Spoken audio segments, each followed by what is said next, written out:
There's just something inherently compelling about time travel, isn't there? It's kind of like bacon in that it makes anything better. That dish isn't delicious enough? Throw some bacon on it. Likewise, your story isn't interesting enough? Yeah, throw in some time travel. Problem solved. And Quantum Break starts out promisingly enough. You play as Jack Joyce, a regular guy who comes back to his hometown after a several years absence to help a friend with a science experiment. Things very quickly go wrong, and of course, being a video game character, Joyce is revealed to be a crack shot with no qualms about murdering what has to be several hundred people over the course of the game. If nothing else, Quantum Break looks great. It's got recognizable actors like Shawn Ashmore, Aidan Gillen, and Lance Reddick, and though it occasionally dips into the uncanny valley, its use of digital recreations of real people is mostly quite impressive. Some of the environments don't fare quite as well, and I experienced some frame rate hiccups on the Xbox One, but for the most part, the graphics are one of the best things about it. Of course, you can't talk about this game without talking about the so-called TV show. Quantum Break has 4 episodes of what they're calling a TV show built in, but since you can't watch the show without playing the game, nor would you even be able to follow it if you could, they're more like very long, live-action cutscenes. And the cutscenes, or TV show, or whatever you want to call it, is surprisingly bad. Just full-out shoddy. If you play enough games, you eventually develop a mental callus to protect yourself against the type of hammy dialogue and clunky direction that typifies most video game cutscenes. Things have improved somewhat in recent years, but for the most part, games that want desperately to be a movie tend to feel like a little kid putting on his dad's clothes.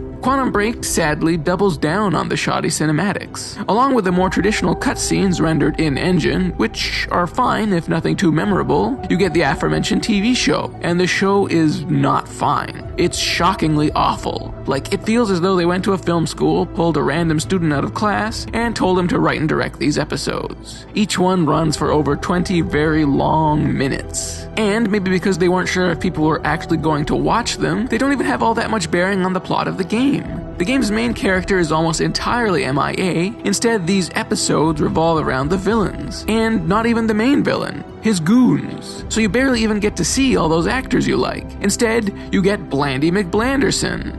And this guy, for some reason?